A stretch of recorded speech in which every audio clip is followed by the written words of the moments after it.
It's very important to address the political context as well. We know that a democracy operates on information flow.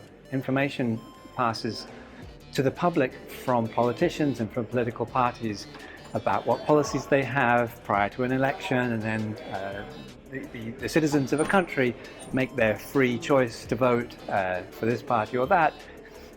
A detection mechanism is just like the language model in a way. It's a general purpose tool, can be used in different domains and different contexts, and the detector that we're suggesting should be required is also a general purpose tool. It can also be used in the democratic context, for instance by a social media platform, to search for and identify political disinformation campaigns, where these AI models are misused to generate misinformation or propaganda or something like that, so that the companies can take action against those misuses of technology as well.